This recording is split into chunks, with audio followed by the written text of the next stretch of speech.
All right, we'll have a competition. Who could say the word fuck most? All right, sweet. Done.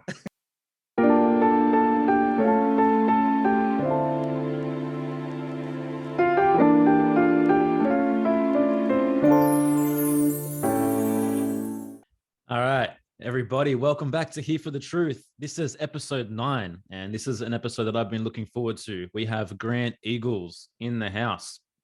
A little bit about Grant. Grant Eagles is a mentor, wise counsel, advisor, and mystic.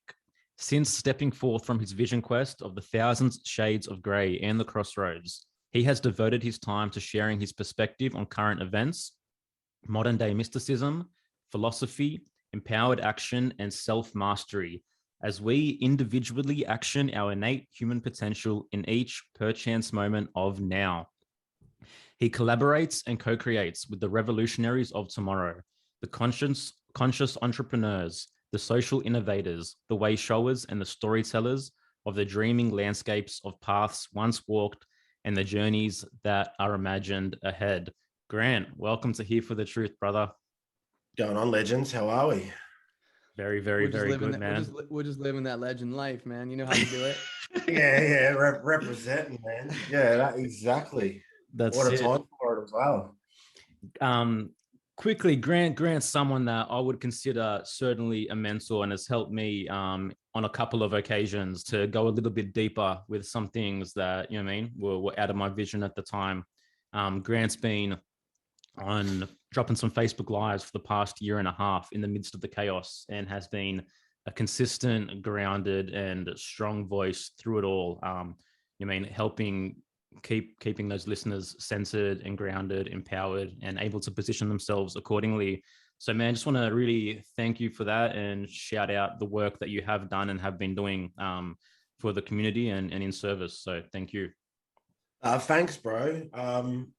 Yeah, man, beautiful words, mate. Humbling. You know, in the bio, mate. Like I've been in the Dante's Inferno and the caves and going to the crossroads and returning without anything in hand. And just before COVID hit, you know, I was expecting something, didn't know it was going to be the virus. And then, you know, being, you know, into the psychology realms and all the rest of it, you can't yell and scream. People don't get anything, and they're not going to be able to see the deeper pictures. But you know yourself as well, when you're dropping breadcrumbs, and you can just get that 1 degree of separation to see the perspective, to be able to see through it without having the attachments to it. That's where one's path really unfolds into the next step. And you know, that's for me what I feel is just the service work to be able to do now, and utilize that there is the rock to be able to, you know, get people to sharpen up their own sword with being their spoken words, but also their side as well.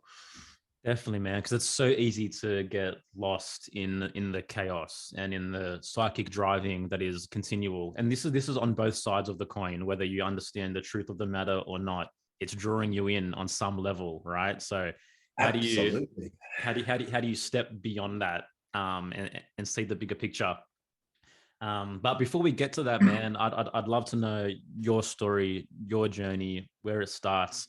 How did you begin to see things a little bit differently and step into your innate knowing? Oh fuck, bro! What do we got? 2 hours? It's a loaded question. I mean, I don't know. We could probably make this a 7-hour episode. I mean, we'll see what happens. Yeah, man. Like, yeah, we can dive down many rabbit holes. Like, I'll do the old, you know, long story short and add some side paths to that. Like, sounds good. Yeah, obviously early on, you know, my parents were young. So, you know, it was a little bit of a different upbringing and stuff where, you know, I was able to be a bit more adventurous and all the rest of it.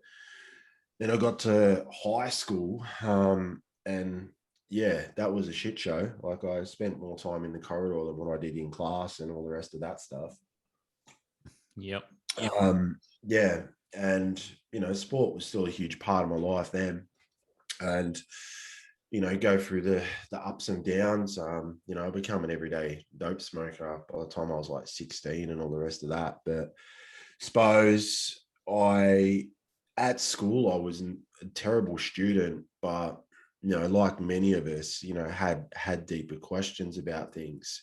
But it wasn't until I think I was 19 at the time, and I was going nowhere. Like, I had all the talent in the world, just wasn't using it all that well. And I was lucky enough that my first mentor kind of pulled me aside, and he was ex-military, and I'd never copped a serve like that in my life. Yeah, like, he ripped shreds off me, and there was that fuck you attitude in me always. But his words, the way that he fucking like spoke through me, he was 100% correct, and I didn't have an argument to come back, and I was always a smart ass. I'm like, there's nothing that I can debate this man about. And being a big figure, just the way that he spoke, I was like, okay. And he gave me an opportunity, mate, in my first job.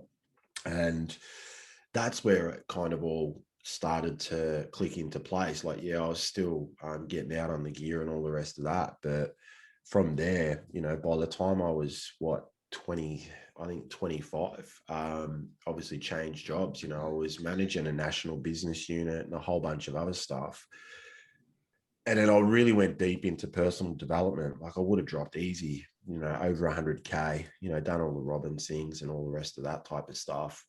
But at the same time too, it was more appeasing of me, just shaping my character, and I wouldn't say getting rid of the bullshit, but just sharpening the edges up of who I thought I was. And I'd always had a drive more towards the deeper mysticism of things. Like, very early on, both my mum and dad very much into ancient Egypt, and my mum's a bit of a jippo, so to speak, witchy poo. And my dad was always a good thinker. So, a movie that, I still love today is Dancing with Wolves, and being exposed to that at a very early age, and, just the Native American culture and all the rest of that. Like, I always had an epiphany with that. And then it got to a point where I was like, okay, where's the next step? And once again, I was lucky enough to bump in. This gentleman wasn't a mentor, but I just looked at him and I was like, fucking, this dude's got a whole nother vibe going. When you meet those people, it's like, okay, I want to know. And I reckon for about an hour and a half, I just like studied this man, the way that he was speaking, very eloquent. I was like, this dude has to be a spy or some shit. Like, how do you engage a whole room like what he's doing? Is fucking magic. And I had a chat to him, and he was a Rosicrucian, and being a Rosicrucian, I think for 15 years at that stage. Like, what I know now is obviously he's into a whole heap of other things, but then that's kind of got me into some Manly P Hall side of things. And this is before YouTube as well, guys. So it was a lot more, back in the blog days and all the rest of that. And then it just dawned on me of like, well, okay, I've really got to take my first step here. So I walked into the Grand Lodge in Victoria and joined Freemasonry, and then went through that process as well. But that's where things really started to unfold. I was living almost a triple life, like, to my mates and all the rest of it. They had no real idea what I was doing on a work stage. Like, my phone would ring at 11 o'clock at night, so a 24/7 operation. I'd be half pissed and on the gear, and then I'd get on the phone and I'm fucking organising shit in WA, or shit hits the fan in Queensland, and they're like, just turn your phone off, mate. It's like, mate, you got no idea, mate. Like, you go to work at 9 and clock off at 5. Like, I'm still fucking running things here.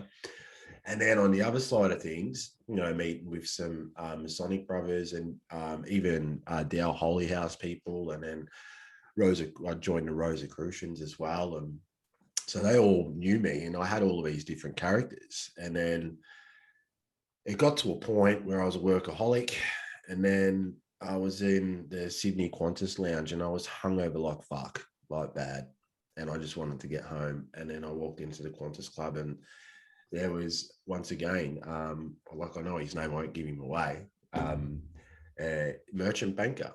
And I'm looking at it, and he's got the watch that I wanted. Like, it was fucking like an 80 grand tag QR, first thing you see the watch, and like, oh yeah, and I walk over and I point at the Crown Lagers, and he's like, and I go and have a chat to him. And the speech that he gave me was, I'd thought about it, but hadn't really gotten to that conclusion in myself. Like where he was in life was what I was really wanting to be. And he turned around to me, and at that stage, he was 42, and he said, "Mate, I'm chasing a ghost." And I was like, "What do you mean?" He goes, "Well, I've been doing everything and all the rest of that type of stuff." He goes, "I'm 42 now." He goes, "I've got 2 failed marriages. My first marriage, my kids hate me."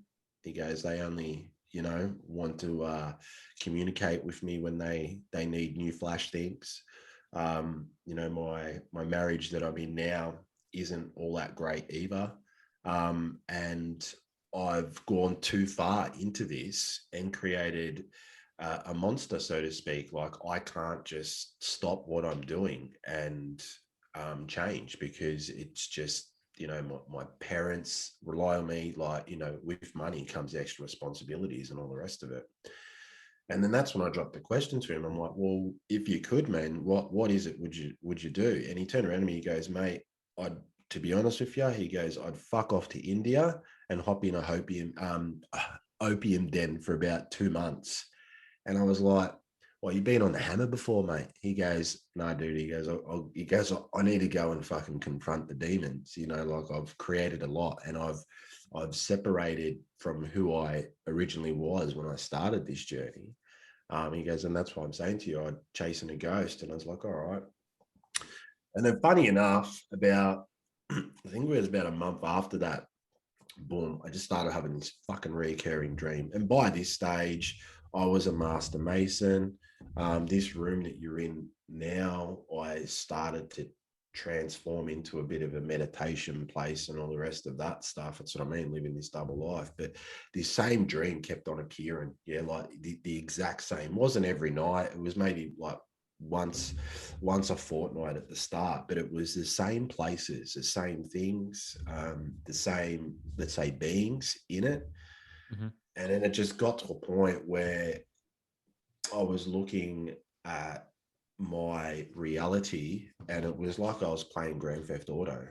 Like everything was on autopilot, and I was sitting there thinking that I'm running the show. Had a really shit day with work. And then I was walking past Flight Center, and I'd done the old Aussie mentality of like, "Fuck it. Well, this is the moment." And I walked in there and booked a one-way ticket to Peru. Like I hadn't organized anything then. It was like, okay, cool. Like we're doing this.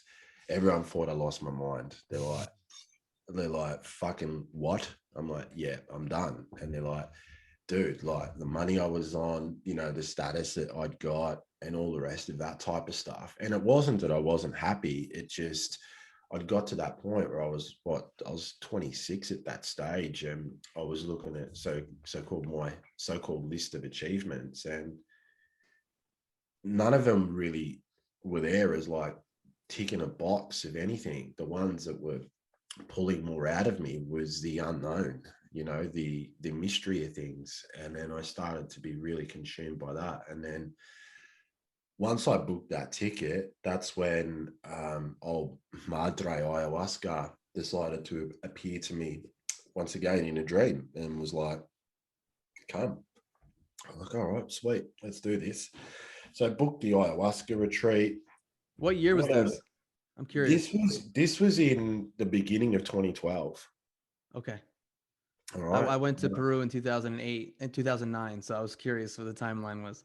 Yeah. I just said fuck it and I bounced up for a year and traveled. So cool. Yeah, man. Yeah, it's epic place over there.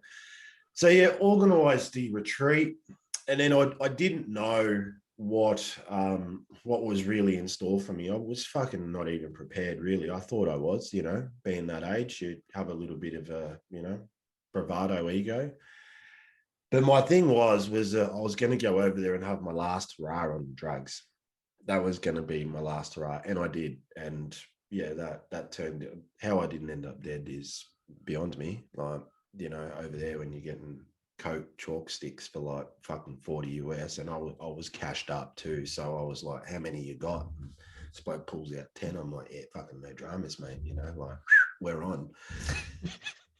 Go into a nightclub and there's fucking blokes racking up lines there. And, I'm used to kind of the Aussie coke over here, which isn't all that great. So here I am, and I had a bit of a beat too. So here I am, fucking just don't give a fuck. And you know, that turned into a 3-day bender. I kind of come to in some fucking ghetto, and there was a cop there and yelling and screaming at me in fucking Spanish. I couldn't understand a word. And, you know, they're carrying semi-automatic rifles. I'm just fucking just turned into a shit show, really. It was hilarious. And then 3 days later, I'm into an ayahuasca retreat, still feeling sorry for myself. Wow. Yeah. And then done that. Obviously, that experience there kind of, you know, speaks for itself. But after that retreat, I done a you know, kind of mini dieta and cleanse after that, and that really there was kind of that anchoring point. But getting back to it, when I first got to Cuzco, it was the first time in my life that I actually felt like I was home. Like, it was really bizarre, you know, like I was there and I'm like, I've fucking been here before. Like it was just innate in me. And rather than going into the mind about it and all the rest of it, I was like, cool, let's just do this. And then after the retreat, I went back into Cusco and just played around. And if anybody's listening and you go to Cusco, just be careful how much money that you give the kids and stuff. Like, they must have all gone around and told me, oh yeah, there's this fucking Aussie guy who wears this, because basically as soon as I walked out of my hotel, because I didn't do the hostels yet, like, nah, I was all class. As soon as I walk out of the hotel, man, there's fucking 30 kids there. So I just, you know, with fucking dollar bills, just sitting there flicking. It's like that scene. Watching them run around, you know, sitting there fucking thinking I'm top shit. Just Did you ever see that scene in Dumb and Dumber? You ever see the movie Dumb and Dumber with Jim Carrey, where he's in Aspen and they get that money and he just walks out of the hotel and he says, "And for you, and you," and he's just passing it along. Yeah, that's what I was doing with the kids. Yeah, it. you know, like that's what I was doing with the kids. Even like, you know, I obviously I was doing dollar bills, so I was sitting there thinking, like, hey, fucking here I am, but I just wanted to do that. It's just anyways. And then I put a bit of a call out because I knew that I needed a shaman to do what I needed to do. And in this dream, it was very specific sites. I had no fucking idea what I was in for. And then, you know, I suppose I interviewed a couple, and then this one fella walks in, Manny's his name. And he reminded me a bit like myself. You know, he wasn't dressed in the shaman gear or anything like that, but he just like this amulet that he had on, and, you know, he just had the right things. And I didn't advertise my name being Eagles. And he walks in and he's like, "Okay, Eagle, when do we start?" And I was like, "Fucking, how much you want, champ? We're on here." And then I sat down with him over dinner and just explained to him, you know, not much about my life. Yeah, I didn't really want to do that. It was mainly just about these things here. And I said to him what I wanted to do, and he's like, "Yeah, no problem." And he goes, "We leave in 2 days." I'm like, "All right." And he just started laughing at me. He's like, "You have no real idea what you're in for, do you?" I'm like, "Nah, but I'm up for it, dude. Don't worry about that." So anyway, started to go to all the different sites and all the rest of that, and kind of doing my own ceremonies there and all the rest of it. You know, each site I went to that night, I was, you know, dreaming there, but the dreams had started to shift where I was seeing myself basically from the eyes of the beholder. Like, I was there and I was, you know, almost like a computer program, yeah, just like typing new data and stuff like that into me. It's like, oh yeah, this is pretty cool. You know, this is next level shit. Don't need to have psychedelics to have these types of things. And then we got to Amore Mora, which if you just type in Peruvian Stargate, you'll see it. And then yeah, that was next level, because when I got there and I seen that gate, and I was like, once again, I was like, I've been here before, but it wasn't until I climbed up on the rocks and I was looking out to where the Lake Titicaca is.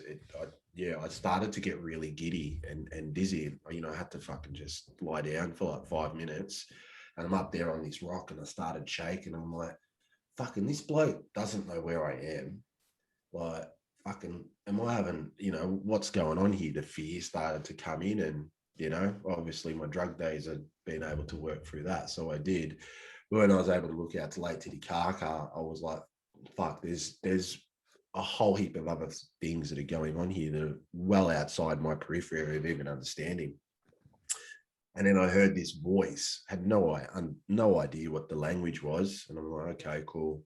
And then went to Copacabana, across the border. And then, obviously once doing it in style, I went and hired the whole boat, just the boat to myself. And then first we went to Island of the Sun. And Manny's there, and I'm like a kid on the boat, like, thinking I'm fucking top shit. Like, yeah, this is the life. I could get used to doing it. Like you, mate, you were there for a year. I'm like, fucking, I could just, yeah. I was looking at my bank account going, I reckon I'm just going to ring my mum and go, yeah, mum, sell me golf club, sell the beam, just sell all the shit, send me the cash. I'm fucking not coming home. Like, no, I'm done. Like, this is paradise over here. Like, I can live like a fucking king, no problem. And then get to Island of the Sun. He's laughing at me. He's like, you got no idea. And I walk up to, where the main rock of like Lake Titicaca is, and there's this like stone table, and there's, shaman there, elders, wisdom keepers. And, I've brought a whole heap of stuff for ceremony and gifting. And, I was very well prepared. And I walk up and same shit. This dude who didn't really understand much English just turns around to me and says, he just had this smile, like one tooth, like, oh mate, chop it. Yeah, he smiles at me and he calls me Eagle. He goes, Eagle, welcome. I'm like, oh yeah, cool. And I'm sitting there thinking, oh yeah, old mate Manny, he is kind of, had a chat to him and all the rest of it. And I do this ceremony and stuff, and I don't know what it was, what type of thing it was, but he just blew right on there, and I felt my spine just started. And I was essentially in a lucid experience for a little bit, and then the rock was like, it was a good 15 meters away from me, but it was almost like a meter away from me. And before I knew it, I was at the rock. I had my hands on it, and then boom, like it was like a fucking computer screen opened up, and I'm inside my head, and there's this feathered serpent fucking being just almost giving me like chunks of data into my brain. And it felt like something out of the Matrix with Neo. Like it was, wow, this shit's good. And then after I know Kung Fu. You were like, I know Kung Fu. Yeah, it was similar like that, mate. And I couldn't really, I didn't know, and I'll get into that. Like, I didn't know at that time what was really going on until about a year later. And then from there, like, done what I needed to do there and had a play around. And, they all thought I was fucking hilarious. They were like, yeah, Skippy, like, yeah, But before I left, old mate there comes over to me, puts his hand on my heart and says, I admire your courage, but you are completely unprepared. So just be cautious. I'm like, yeah, mate, I'm used to hearing that shit. Don't worry, mate. I'm like the dude who falls off the top of the Empire State Building and land in a truck of feathers. I've got this covered. And then from there, we get to Island of the Moon. And I pull up there, and Manny was pretty furious at me. Just, like I was just acting out, and it was funny enough because I actually felt like I was, back when I was like 13, like 12, 13, where, that rebellious nature started to come through. And he was sitting there trying to speak to me. I couldn't hear him. And, I'm more worried about just fucking how good's this? And, da. We get to the moon, to the Island of the Moon, and I go to walk off the boat, and this bloke who's like 5 foot fuck all, who's driving the boat, puts his hand out, touches me just like gently, and I go back about a meter, and he turns around to me like he turns around and he goes, you need to wait, you need to stop, and you need to shut up. And I was like, all right, I can listen to that. And these two ladies come down that are like, once again, 5 foot nothing. And, other tourists jump on this boat, and they're there. And I looked at one of them, and the smile that she gave me, just just opened my heart a little bit. And that was the main reason for what really got me into, mysticism and stuff like that as well, which is my grandfather passed away, and, I loved him. And at his funeral, like, I had no emotion, like, I had compassion, and that there was no real emotion there. And I thought, fuck, I gotta sort this out. And just as I'm about to put my foot on outside the boat, like, I kind of feel him and I see him, and then he's kind of there, and then I see him kind of behind this woman. And I took one step onto the land. That was it, mate. I was fucking shaken and all. It was like, yeah, it was craziness. And this lady picks me up on her back and kind of drags me to, like, this area. It was almost like a scene out of Wolf of Wall Street when he's on the lemons. I was essentially just retarded, but I was like Zen in my body. Like, it was really strange, beautiful as well. And then they're singing Ingaros to me and all the rest of it. And when I got up, everything looked a lot crisper. I couldn't understand anything that they were saying because I didn't bother learning Spanish. And then Manny came over, and he was walking almost like an old school Chinese man, hands behind his back, very disciplined, and he's walking. He comes over to me and he goes, "Do you see now?" And I had to just stop for a moment, because my smart ass reaction, or me needing to be reactive, I kind of caught myself. And that was the first moment of, what we class as kind of inner standing. Like, there was another voice that I was touching with when I was drinking the ayahuasca, that was like, not so much now is the time, but, can you see, can you hear? And then that's when, shit really started to get real. Wasn't so much of, seeing spirits and all the rest of it, but I could sense them. I could sense the communion. I could sense the fire that was taking place not too far around me, and dancing, all of these different things. Even though I could not see them, I could understand and really feel what was going on. And I was like, okay. And then that was from that moment as well, where once again, it was like, okay, cool. The next stop after that was, we're going to Machu Picchu. And once again, the ladies there, she turned around to me and she goes, "When you go to Machu Picchu, you need to go spend time at the Temple of the Condor." Oh, cool, got it.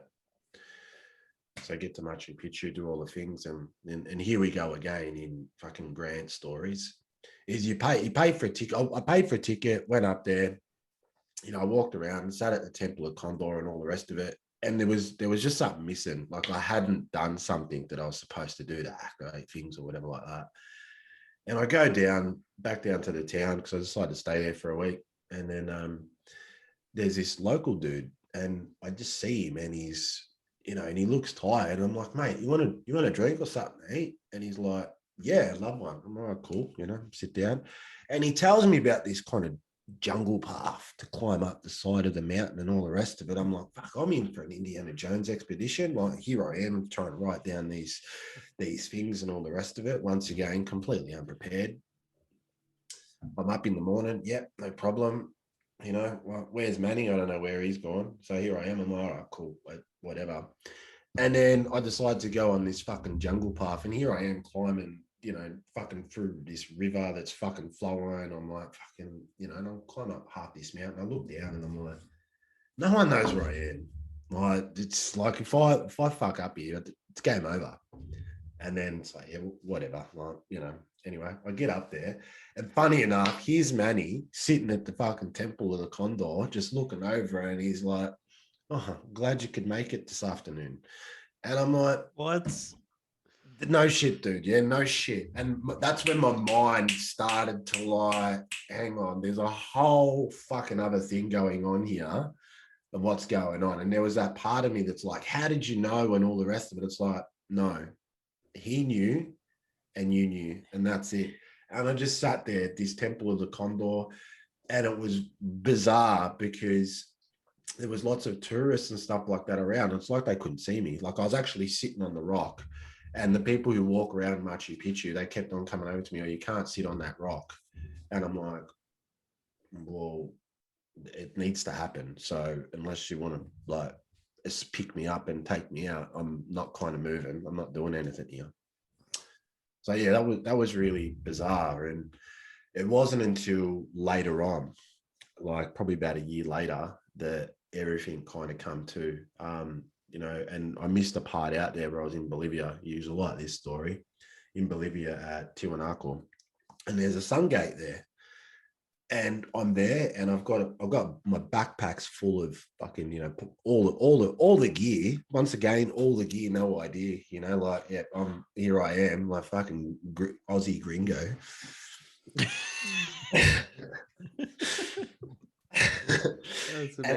and just so everyone can hear as well, yeah, I wasn't dressed up in my shaman gear. I was rocking the Adidas tracksuit, guys, and you know, yeah, I was wearing a bit of a poncho and all that type of stuff, but I was still keeping it real.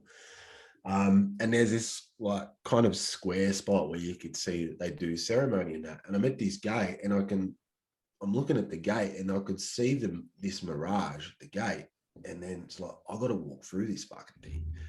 And I'm looking around, and there's people with, you know, fucking machine guns and shit. I'm like, all right, how am I going to do this? And it's like, you need to light a fire. And I'm like, fuck, how am I going to light a fire? And I'm looking at my backpack. I'm like, yeah, I'll just buy a new one. So here I am. I'm like, all right, get a fire going at like that fire pit there. And that starts to fucking go. And here I am, and it's chained around. And I'm like, you got to run through it. And, you know, sitting there lining it up. Anyway, I jump this little iron fence, and I stand in the middle of it, do me little zzz, and walk through the other side. And then the security guy comes running over. I'm going off tap in Spanish. And I've done this through COVID as well, is kind of just act a little bit slow. I'm like, pardon? So he's sitting there thinking, oh, here we go. We've got one of these fucking crazy white fellas going on here. While my bag's up in smoke. Lucky I didn't have my passport in there, that's for sure. Wait, real quickly, did you lit it on fire as a distraction? Is it what was it for? No, mate, I just had this thing like you need to have a fire going before you walk in this fucking thing. Oh, okay. So like, all right, well, fucking so be it, you know. And this is what I do with my mentees and stuff like that as well. If then people that are out there listening, if you have those moments, like you got to run with it. Like they are permission slips to see. Like you've got a moment in time to be able to activate or really move into the seen and unseen and be the bridge between those worlds. And that was another one of those moments, because I had consistently, you know, those perchance moments, and all of them sounded a bit bizarre, but I took every single one of them and been like, well, here it is. Let's kind of just run with it. You know, Machu Picchu, and then from there, I decided to book in another ayahuasca retreat, and that was very beautiful. You know, just brought a lot of things together, and I was planning on staying over there for another like 4 or 5 months. And I woke up one morning, it's like, it's time to go home now. I'm like, okay, cool.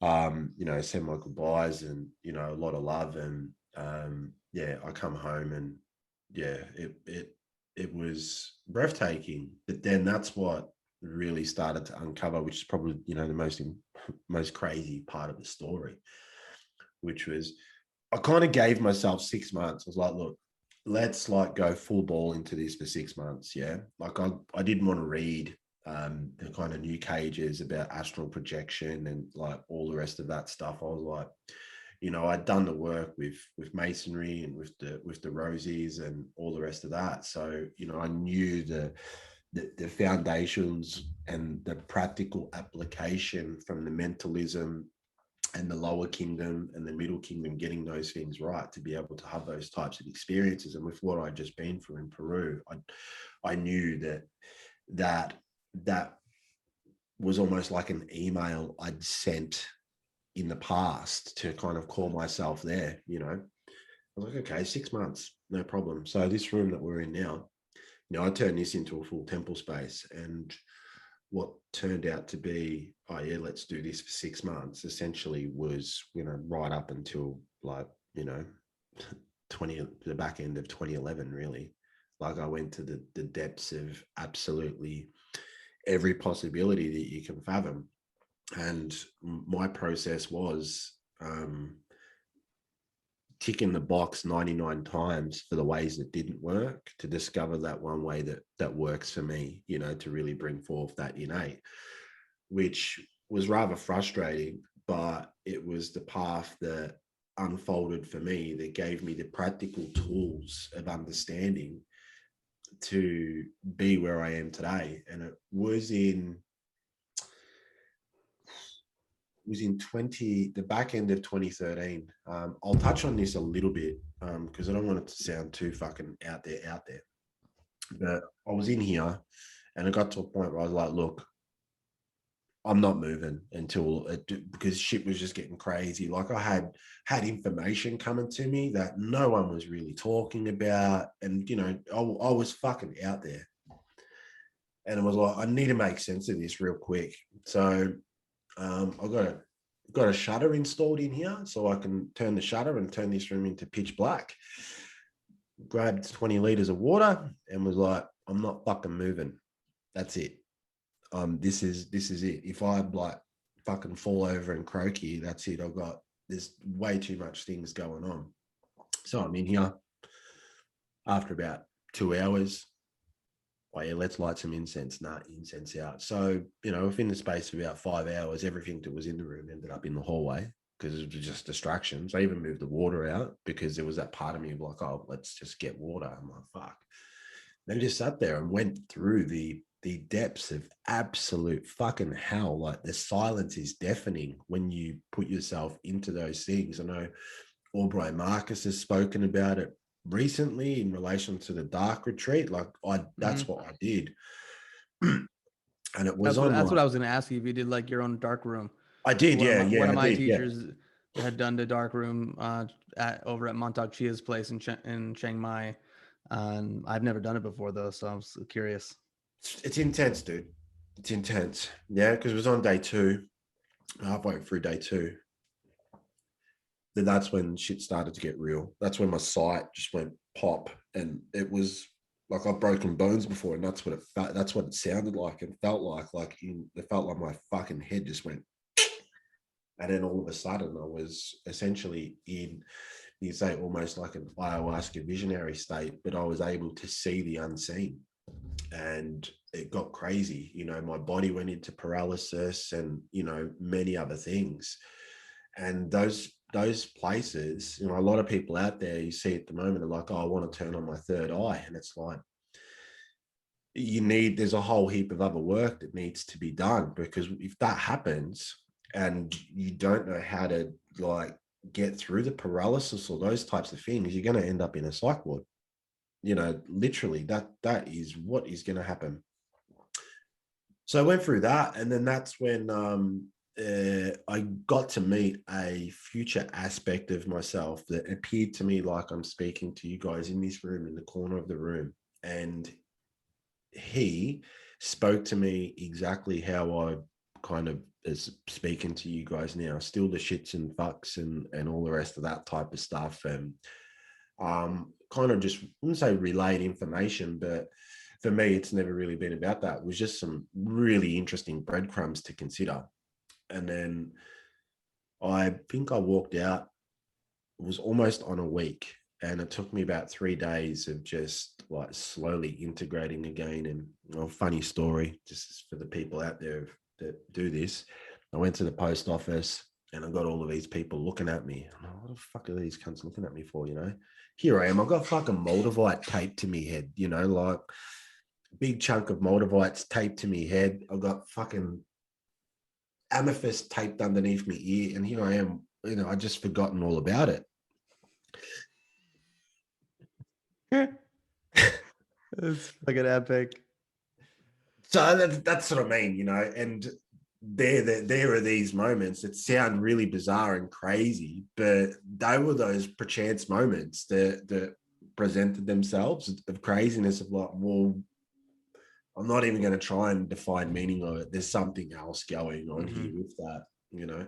And then that really unfolded into a whole heap of other things. I wasn't I didn't do any YouTube. I mean, I'm really grateful I didn't get out on YouTube and all the rest of it then, because I started channeling things and a whole bunch of other things. And that's what really led me down the rabbit hole of what's really going on with the shit show.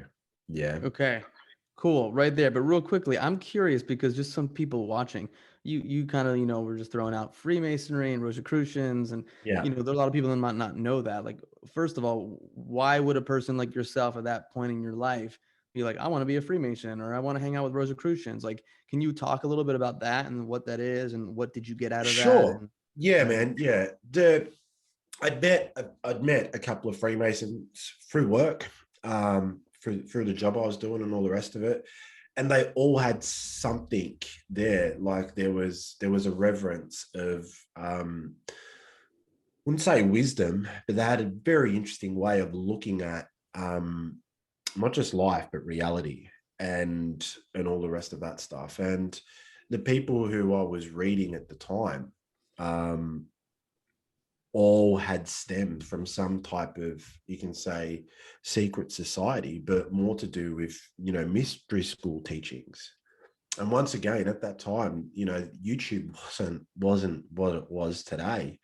And that there was really the progressional path for myself, and probably before joining the Masons is that I had a conversation with a Knights Templar, an amazing man, like amazing.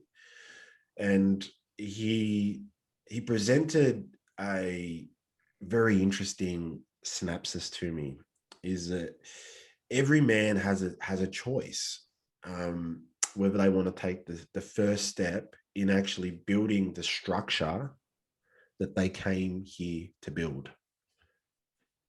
And that when I heard that, I really understood the undercurrents of what he was saying, and I was like, well, everything that I've actually created right now has been through, I've mimicked. I've looked at something, or I like that, I'll replicate it, or to say, type it in and find out about it and repeat it. I didn't really have the deep understanding of what I have now, which is, we have the capacity to really get through the layers of our own bullshit, the conditioning, and do the things that, I wouldn't say we came here to do, but play in the realms of what is only imaginable, and through this vessel of being able to make it here manifest. And there's tools to be able to do that. And then that's when I looked at Masonry and was like, okay. And the same as Rosicrucians, a lot more of that to do with mysticism and magic. But I was really intrigued by the science and allegory. And even with Masonry, I wasn't the best Freemason, but what I got out of it was really being able to read signs, symbols, and allegory, and understand that there is the language upon how this reality actually communicates, not through the spoken word, or not through what the eyes see and the ears hear, we perceive to believe. And that wasn't just something that I was able to go, oh yeah, I get it now. It's that path of mastery is being that lifelong apprentice, still learning more and more and more, but by being able to play in those environments, and receive and perceive some things that were going on, was really quite magical in relation to all of that. So yeah.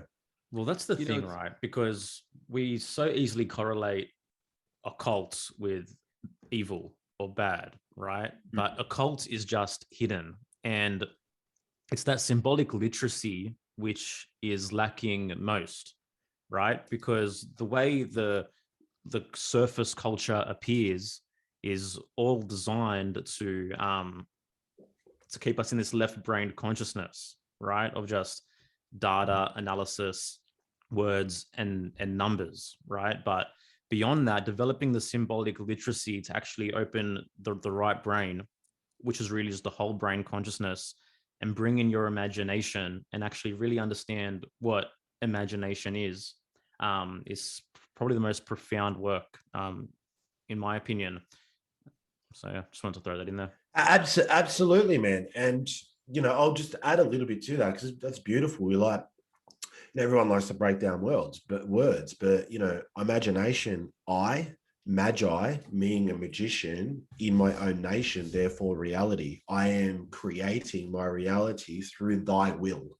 Yeah. From the Most High coming through.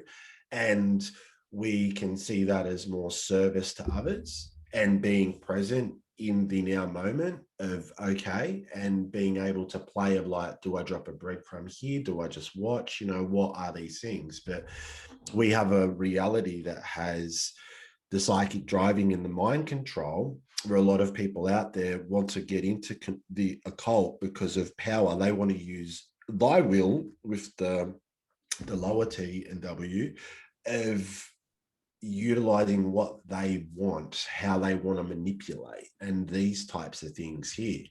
And that's for me, that's why I've really spent the time in that 1,000 Shades of Grey, because it's in that there you can see through all of it for exactly what it is, and no longer needing to consent or give your power away to it. You can see it that it is a game that people are playing.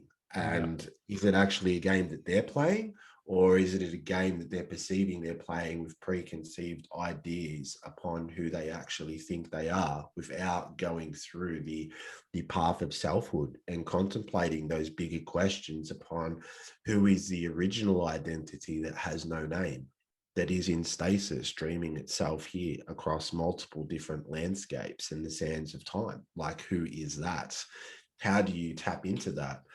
The misconception of it out there is people want to embody that all the time. It's not a reality. What is the reality is opening up the space to have great mystery and my story present itself through the signs, symbols, tokens, and allegories to get into those moments of like, that there is my path. What is that permission slip to show that my commitment of actually signing that contract and that agreement with myself? So that's what I was saying before. I thought I'd drop those things there because, as much as they sound bizarre, some others that have gone down a very similar path to me, some of their shit's crazy, and people would be like, you're nuts. And it's like, well, it sounds nuts, but at that time, like, there was no other choice. Like, I got to that perchance moment and it was either, do I want it or not?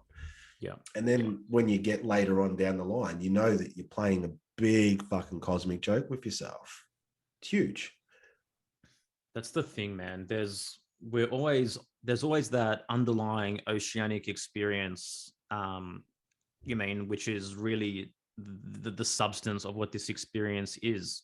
But tapping into the mystery and tapping into the mythos of what our life actually is, how do you do that? How do you is the first step to be able to break down the conditioning, those barriers, seeing the mind control and the psychic driving for what it is in your process? Like, would you just call that intuition? Would you call that being able to, you know what I mean? We can get into that, guys, and chip away at me, because it's what I mean. Like, I went through that path of the fucking 99 ways it didn't work, but through that there gave me the practice and the foundations to continually find another degree of separation from what I was thinking, to see the perspective of like, okay, this is how this would apply to these types of things. And so people out there, like, I'm a seer, so I can see, the auras and a whole bunch of other things, and even that there is that's still a complete unknown. Like, it has taken me years of, sometimes, weeks on end of disciplined practices and craziness to really understand what is being communicated. I don't even think I'm even close to 1% of understanding that. I don't think I ever will, but being following the perchance moments when they come, and transforming, but transitioning from the belief into knowing is the biggest hurdle to get over. Because once we're there, we don't need to allow the mind to go into its logical analysis of a lunar Saturn matrix of broadcasting the past into the future to define meaning. We're able to be more of that defined to the first connection, which is of the earth and to the solar logos. And then that thread there of being, I just know now. I don't know how I know. I don't need to know why I know. I just know, therefore I will action coming from thy will, and thy will be done. And play those games out accordingly with the principles and the commitment that we have from our heart. And it's not always easy, because we live in a reality where the hero always lives long enough to become the villain. And to get to that point and go, this is the heightened of this experience, and it's my time to get off the train now. You know, we have this codependency upon relationships where we're even struggling to communicate properly to each other because of what has been happening. You know, everybody takes things personally, and that was a huge part of myself, and it still goes on today. That's why I love my haters, because they teach me that right there consistently, of not taking things personally. But the moment that you're able to get outside of yourself, that's where you can see things as they are, and then give yourself the alchemy of time to go, I don't need to know this right now. This is something I am going to put on my altar and consider the multiple different ways this can be perceived, you know, and be one's own alchemist in relation to those things as well, and utilizing the elemental forces.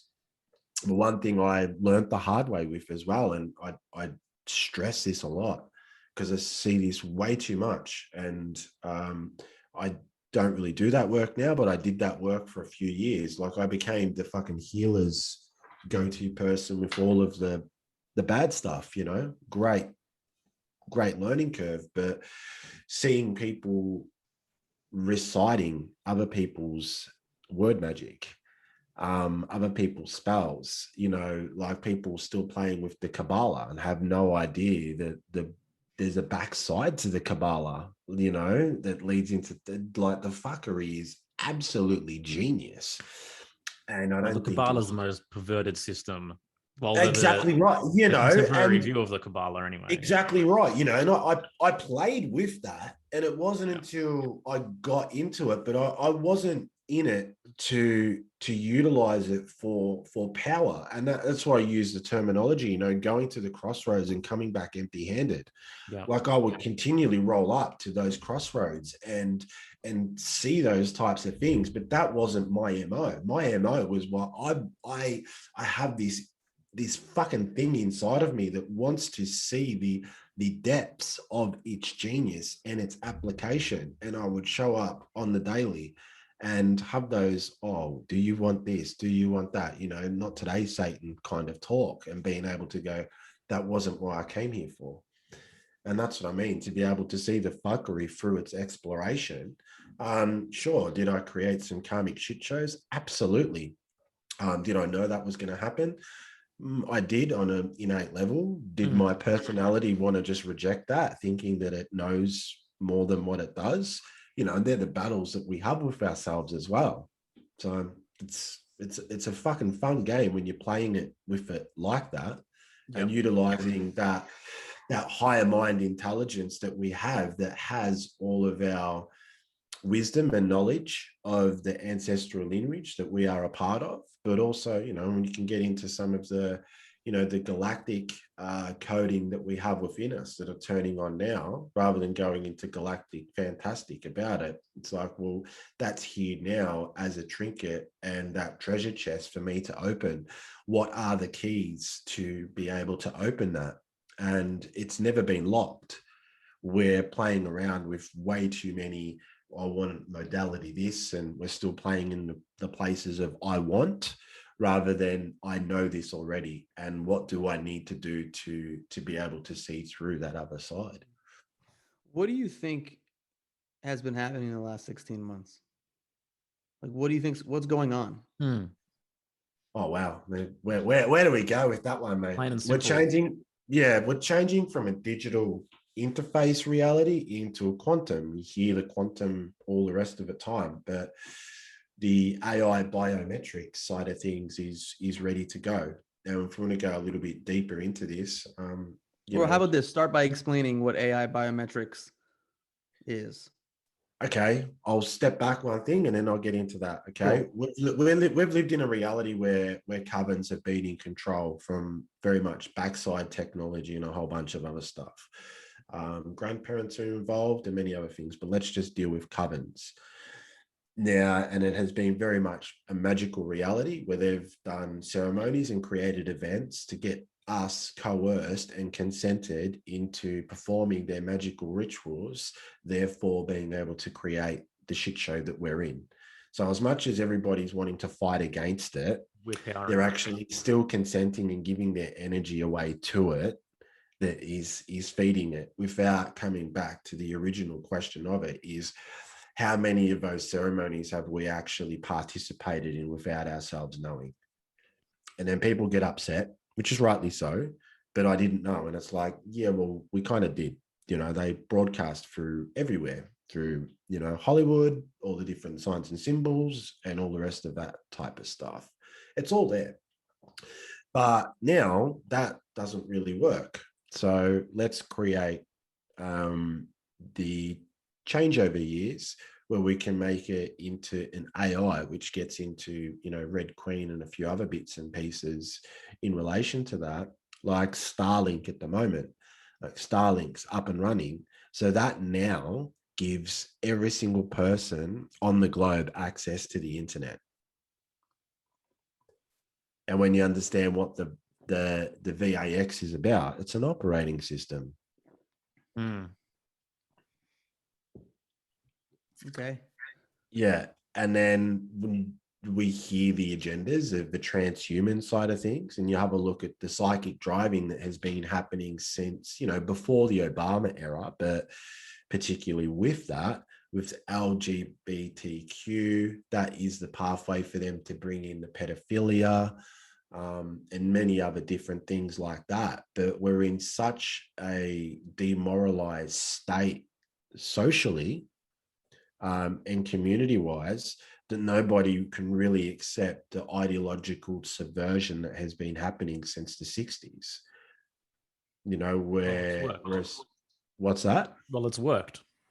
Oh, absolutely. You have to marvel at it. You have to marvel at it. If you don't, it is going to continually push you and drive you into a reactive response, therefore unable to see how it is playing you and your own thought process in relation to those things. Like, the reality of it is we've all been infected with all of it, but therefore we have the power within us to understand of actually how we want to play the game. Yeah. You know, and you see this push at the moment. You just need to have a look at the words, like delta. Delta is a sleeping state. You know, and those that are driving the let's lock everything down and all the rest of that, again, would be considered those that are have a, you know, a special kind of stupid, so to speak, that are actually sleeping in their own greatness. They won't do that. You know, we're living in a society right now, which is unfortunate. And if I ruffle some feathers here, well, you know, maybe look in the mirror, is that intelligence in this society is considered those that watch the Caesar's circus of sport and can rattle out who done this and, you know, who won these awards over the period of time, and consume all of that knowledge into that. Having a conversation for 2 or 3 hours in relation to that there is kind of agreed upon that that's a social status. And then if somebody knows more, they're a bit more tactitious, or they're in the know about those types of things, that there is regarded as some type of intelligence or some type of communication or even some type of debate. If someone is on a different team, that instills that mindset of it's my team, win or lose. You know, it's been great since the 70s worldwide with sport and all the rest of it, which is a huge part in all of this, to create the ideological subversion of my team, win or lose. and the egotistic understanding of people think they know things, but they don't. They have no real comprehension upon, like it was Bill Cooper that said this, you know, when 150 people that can meet in secret and govern the lives of 7 billion people, and nobody knows about that, but a football player has a night on the piss and fucks up, it's on front page news for a week. Yeah. There's a reason for that. Yeah. And that there is a talking point. But if you actually speak about something that has something to do with longer term vision than 2 weeks, the mind control is that great that people will not accept it at all. You know, we are living in a fishbowl mentality of week to week, week to week, week to week.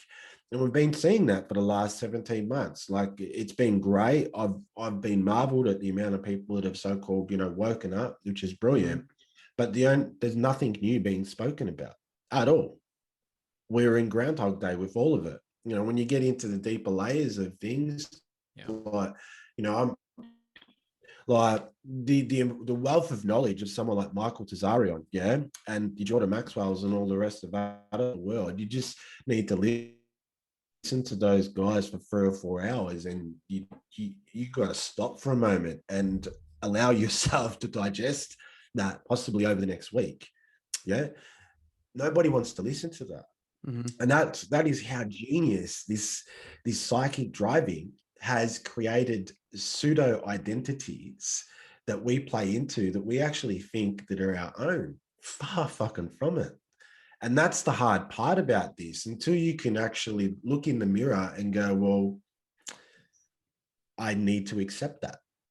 And the moment you accept it, you're no longer giving power away to it. And then that's where, you know, whether people want to choose to do the work or ask bigger questions, there's many different pathways towards that. You know, it's massive. Just constantly assessing what actually is driving you, right? Like where what is the motivating force behind, you know what I mean, where I think I want to go, or what I think I want, or what I think I want to achieve. Is that really innate to me? Or, you know what I mean, is that something that's implanted by me being so, you know what I mean, I guess lost in the forest, so to say, or so to speak?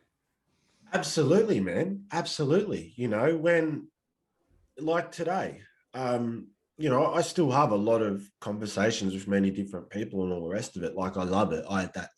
I get my kicks out of that, so to speak, looking at things very methodically, not just from an energy sense, but seeing where people are taking directions in their path, you know, the language that they use, but also the psychology that they're acting out, where that has actually come from.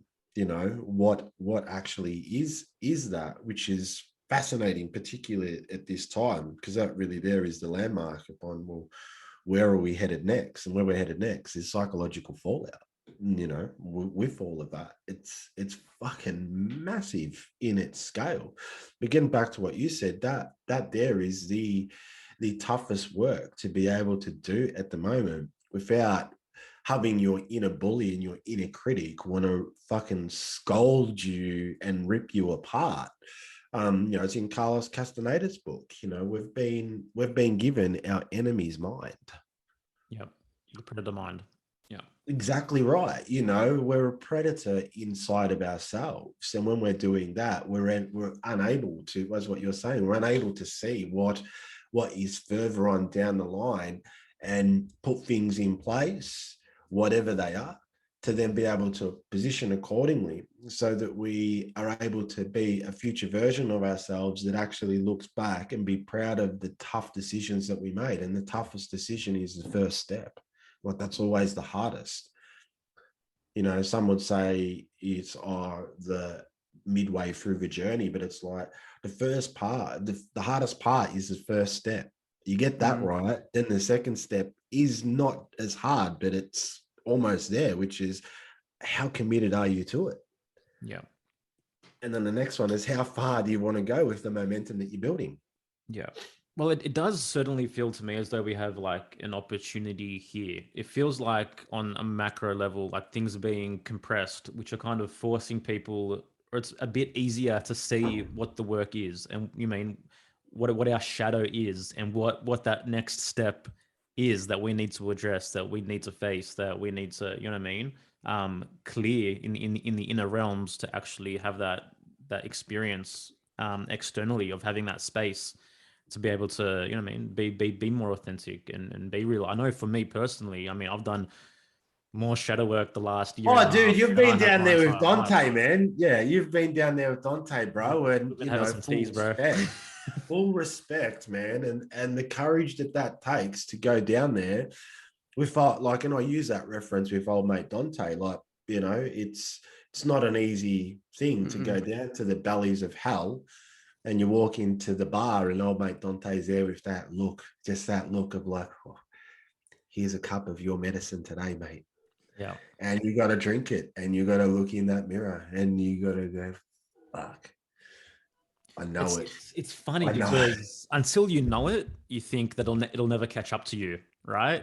And then once you know that it's always going to catch up to you, you're wary every single time. exactly right. The path of awareness and coming into conscious awareness, it isn't all, kumbaya around fires and smoking the hopium. Yeah.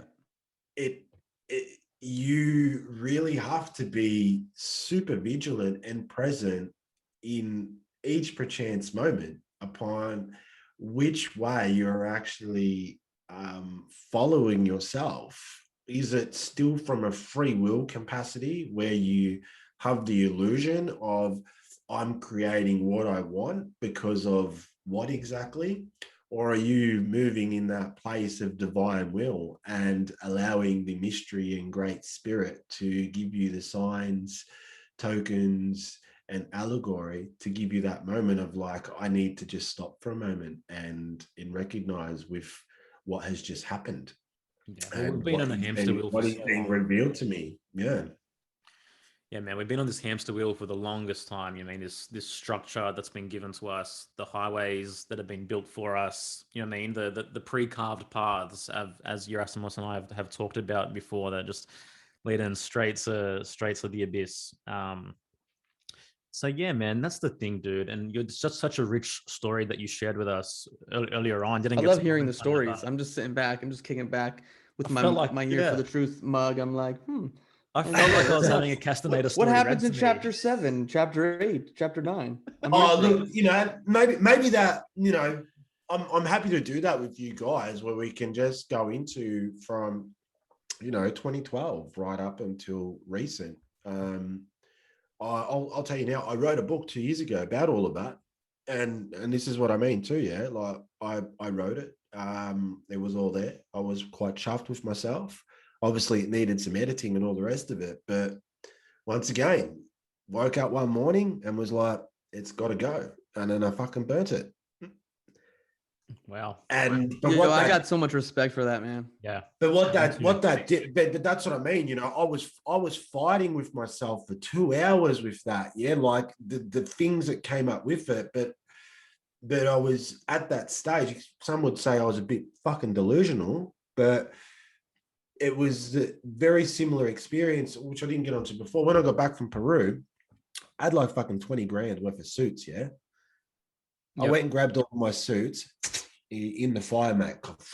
My mum's like, you've lost it. You've lost your fucking marbles. And I'm like, well, nothing's changed from when I was a kid, really. Just a Captain Extreme. And that's been my thing. And that's my learning at the moment, is that I've played extremes, like where it's extreme, extreme Steve. And I'm really trying to find that balance out at the moment. We all have different ways of being and dealing with that as well. You know what I mean? For me, I feel like I'm a kind of extreme guy as well. If I sense something, I just know I have to act on it immediately. And you know what I mean, I can't leave it dangling there, because I'm just I'm moving against myself if I do. The aftermath of it's worse than actually doing it. That's the thing. Well, same here. This is what I find fascinating, is like what causes a person to be someone who hears that voice or sees the symbol and goes, okay, I'm making a change in my life.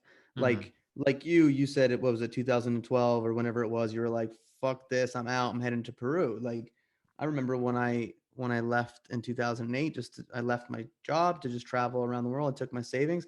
It was just something that came to me, and it was like, yep, that's it. That's what I'm doing. Fuck all. Like, there's no turning back. There was not like, well, maybe I should just stay for a little longer. It's like, no, I'm out, and then we'll see what the next thing brings. So I love people who are able to like have that experience and make those follow through choices. on it. Yeah. You're gonna make those choices and Absolutely. go through the journey. I mean, it's part of the hero's journey. I know it's cliche in a certain way, but it is that hero's journey where you make a decision, you go on that adventure, and we'll see what happens. I mean, one day you're burning your backpack and walking through a Stargate or whatever it is, and then who knows what happens day two, you know? Yeah, for me, definitely the hero's journey. And for me, that there is really the, the path of that mystic experience. That there is the start of it. That there's something that is communicated to you from the unseen. You can't describe it. It's untangible. You just know. And you know that it's not something that you can fucking, oh yeah, I'll worry about that next week. It is that moment that you have of like, okay, the door is open. I have to walk through. And the moment that door closes behind you, for me, that is that moment that you are no longer emanating the past into the future. You have a moment in the now to go, I'm moving in a way that is more divine in its nature. There is other things that are happening here, and your awareness opens up, and all of the juice is there, whether it's a shit show or whatever it unfolds. And generally it's years later that you come to that awareness and able to look back at it and go, that's what that was, not trying to define the meaning or understanding in the times that it's unfolding. It's, it's beautiful. I'll just finish off the book one because I think you'll like it, mate. Yeah. Because it was big. It was huge. Once again, it wasn't until probably about 8 months ago that I knew why that book had to go. Was it, I'm sitting there, I'm like, but fuck, I've put like the amount of hours and time and all the rest of this stuff, and I'm fighting with myself. And then it was just like, just get it done. Okay, fire, fucking rattle out, dancing, doing me thing, what I do with the fire. And then the moment that it went in, the grief that ran through every cell of my being was massive. But what I knew there, that was the opportunity, that journey there was closed for me then. That was the closing of that ritual, that ceremony that lasted so many years. It was done. It was solidified then. It was crystallized into the wisdom from that experience. And the grief that came up with it was my own codependency to that story. And it was now time to animate a new story.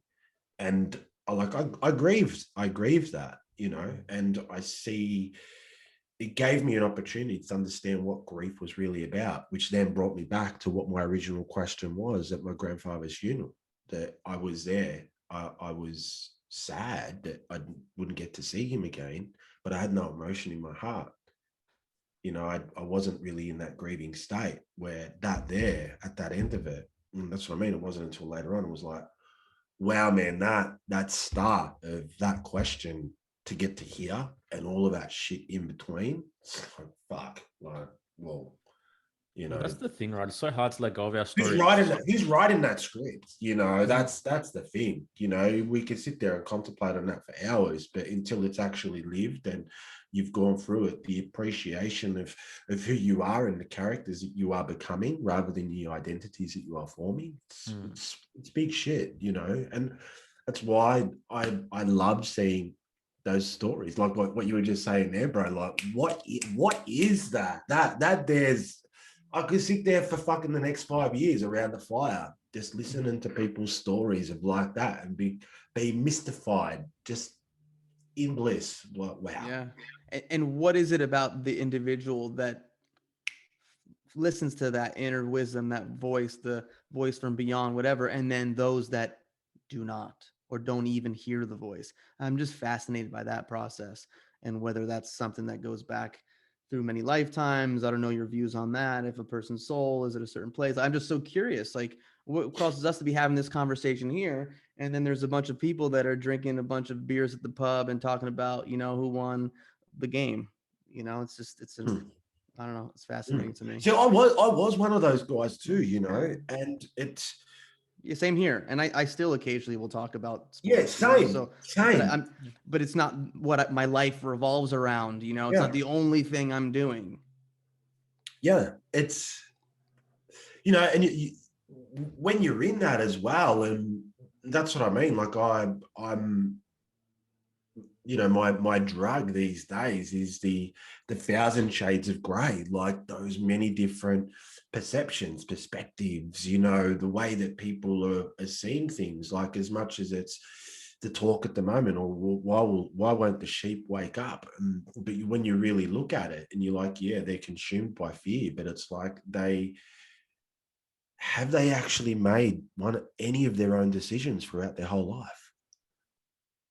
And that's sad. That hurts my heart a bit. It's like, fuck, like, yeah, did they ever give themselves the opportunity to not do what someone said don't do? And that's really the bedrock that we're playing with now. What I feel is that there are those that have bucked the trend and activated that spark that was within them, or at least touched it once in their life, had an intuitive moment, I seen a ghost, or I seen it, like something that is outside of the periphery of this made manifest world with the systems of domination and control. There's a questioning, there's a, I need to know that little bit more. Yeah. And that's brilliant. It's just, for me, the paradox at the moment is many have gone down this conspiratory path, which is a huge process in, a huge pathway as well in the path of awakening. But the ego loves that too, like, oh, I know. Yeah, I have like, no, you are still in that place of belief. Like, you are typing something into Google that is telling you something. You are taking that on as a new version of what you think it is. It's nothing too dissimilar to the hot chick who used to wear mini skirts and drink vodka to having a revelation moment to now wearing yoga pants and drinking smoothies. Wow. It's no different. It's a new outfit. Yeah, it's those paradoxes upon, oh yeah, the process of change, but what are you really changing? Are you just changing costumes? Are you just changing identities to see something that you've seen on television that you're going to purchase with your own energy and commitment, or actually going to commit to going, yeah, there's some boardroom discussions in my head that I need to figure out that who are these people running these games with inside the ways that I perceive and create reality? That's. I want to ask you something. There seems to be like a big awakening from the Christianity side of things, right? Yes. Revelation playing out. So you go with that, yeah. The mark of the beast being the vaccine, etc., etc. Now, you and I are both obviously students of astrotheology. But what is your perspective on why that seems to be playing out in such a similar way as written?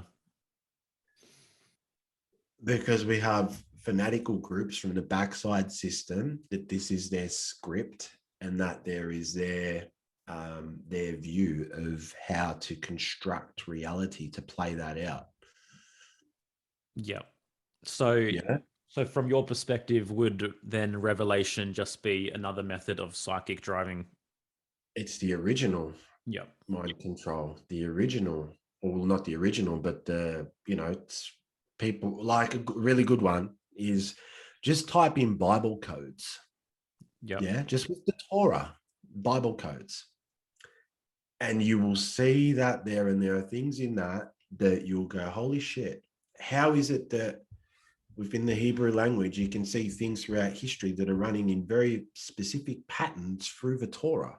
Like it is an AI interface system that these backside individuals have the knowledge and know the magic to be able to create very specific events and characters to roll out into the front side to garner the energy and the focus to be able to break these events.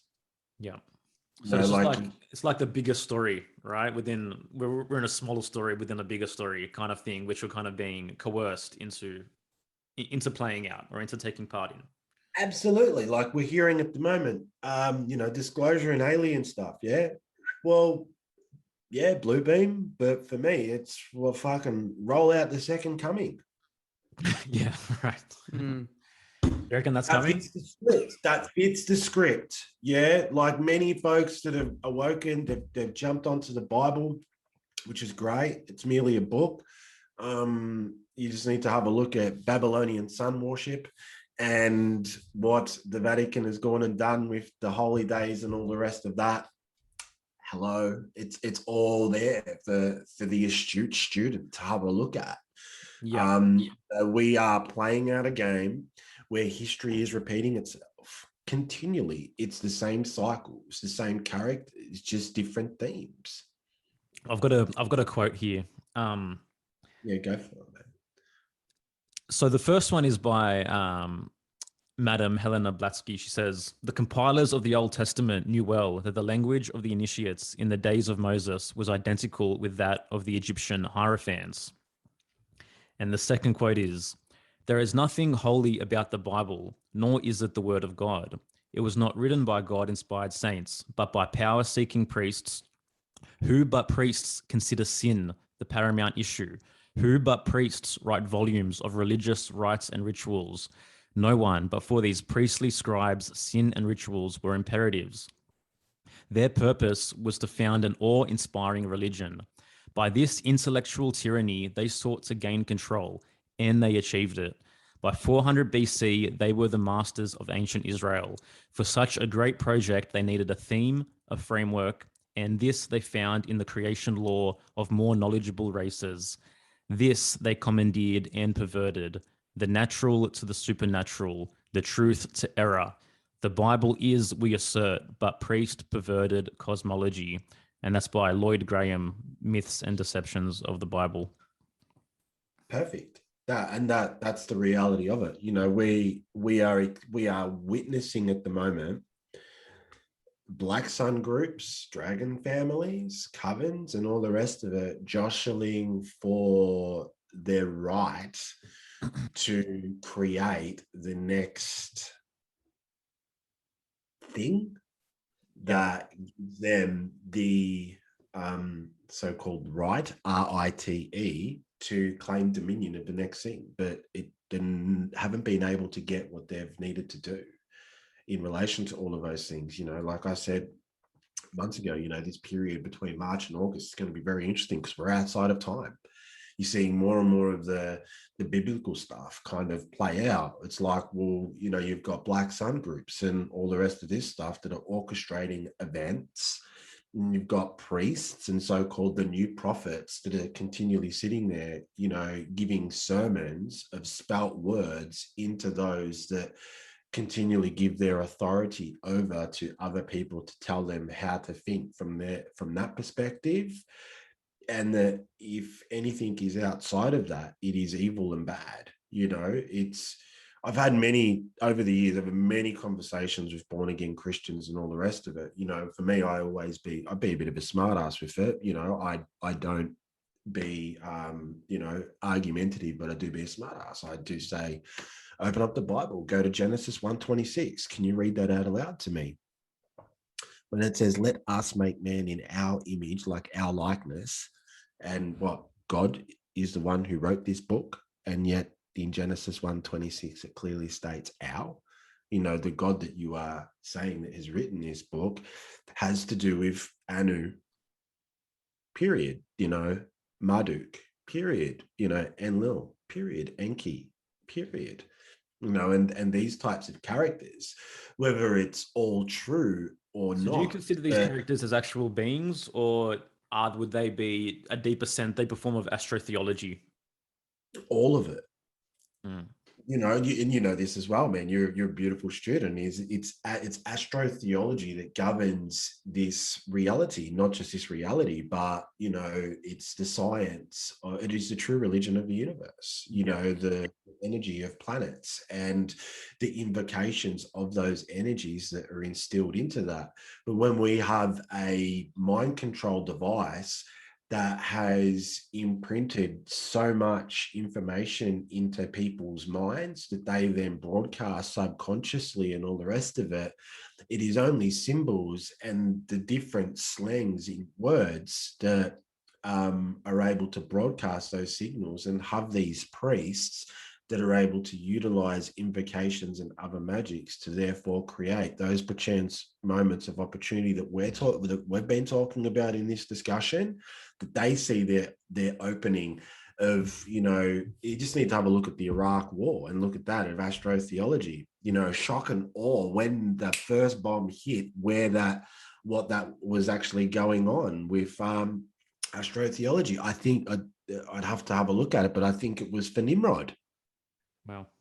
You know, which is part of these covens of who they actually worship to, with Moloch and all the rest of that stuff. Yeah. So a lot of these events have an astrotheology tie into them, the same as 9/11 as well.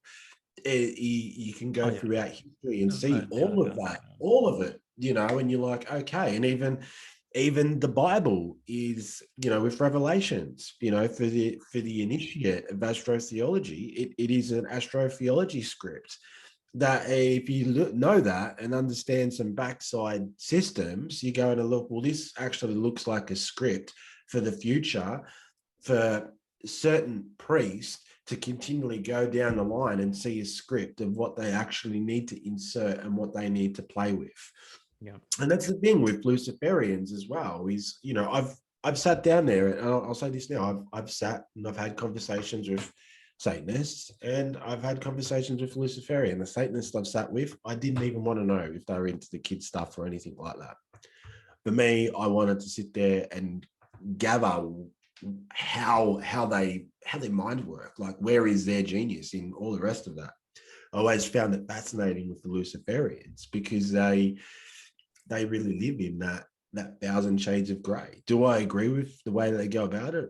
No, but it's hard to argue with what their terminology is. And very simply, it is this: if the toilet sign wasn't over there, most of these people would poo and wet themselves. They have no comprehension of what actually is going on. Therefore, they're not even initiated with their own mind. So they need to be led. They need to come to their own, you know, thing. Well, it's basically the concept that there has to be some work that needs to be done for you to, you know what I mean, step into anything deeper or further. And I'll say this because it was pre-COVID. I had a conversation with this man. Another one, like, people might get upset, but I've been witness to him. Okay, he done this. Very wealthy man, by the way. A kid was, I think, 13 years old.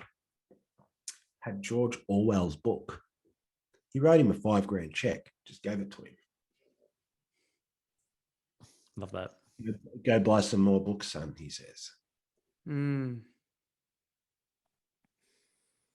Yeah. And was this the Satanist or the Luciferian? No, this is the Luciferian. Okay. Yeah. You know, for him, he's very, very Machiavellian, you know, like that is the way that I would consider him. Obviously, there's many of them out there, particularly evil and all the rest of it. But for him, he says it makes him vomit in his mouth people that don't actually comprehend like anything. You know, they're there to be led. They like everything they know about anything is that they haven't done anything. I can sit there and go into that. Where my mind was going with that wasn't kind, but I think people can gather that. But when I sat down with him before COVID really hit. Very interesting conversation with things.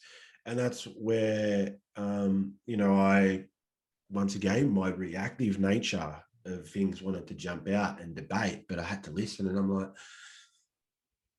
I can't argue with that.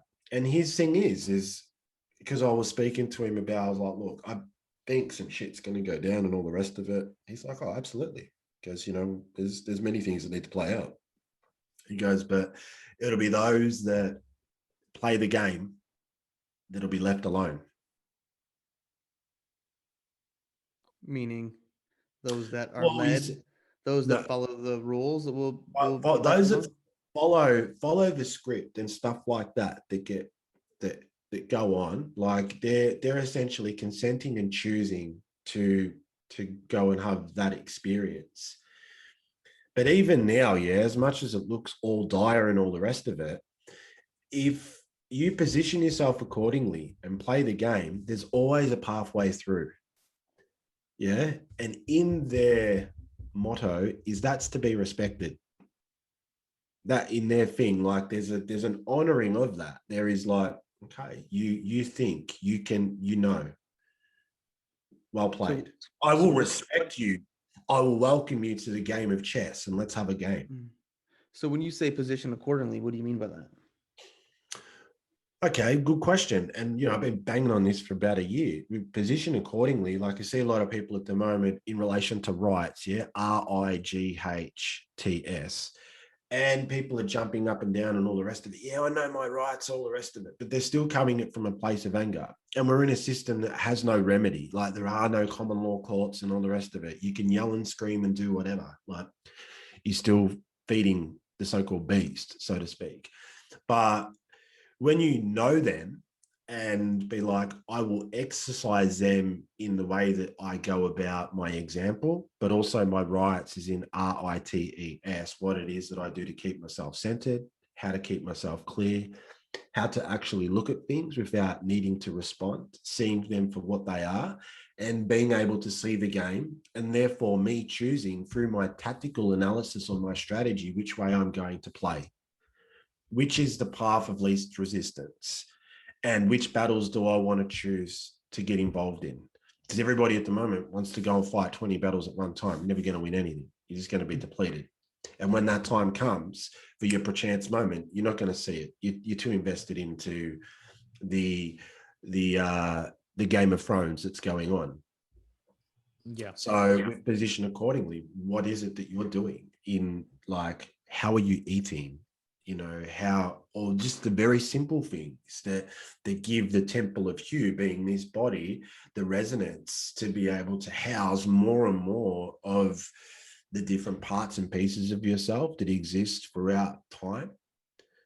And how is that actually filtering through? Like I've done my thing with the courts. Yeah. Like I'd done the whole sovereign thing back in 2012, took on the banks and all the rest of it. I know where that ends. Yeah. Basically jail. Like there is no remedy at all. Nothing. I've been lucky. I've had QCs that I've shown all of the fraud to, and they've looked and been like, wow, didn't even know. And these QCs are retired. They've been in that game for fucking 40 something years. And you show them that. But if I'd have gone to them as a conspiracy theorist and I'd have, no. I went through all of that and then like, well, you tell me, man, here all this shit is. There's no remedy there. Where there is remedy by, well, look, I know my rights, but I also know the people that are enforcing them are reapers of souls that are tied to the temple bar, Black's law, which is tied to the Vatican. All of this is a magical realm. Do you want to continually consent to that magic and continually play in the good versus evil game, or be in the thousand shades of grey, see it for what it is, and be able to make very strategic analysis upon where you can actually position and be as honest with yourself as possible to not get caught up in any entanglements and all the rest of it? There's a saying of like, there's, walk away from a fight. Well, I agree with that to a degree, but we're at this time now where it's not so much walk away, but it's to stop for a moment, see it for what it is, and be like, is this actually worth my time and energy? And where's that best invested? Yeah.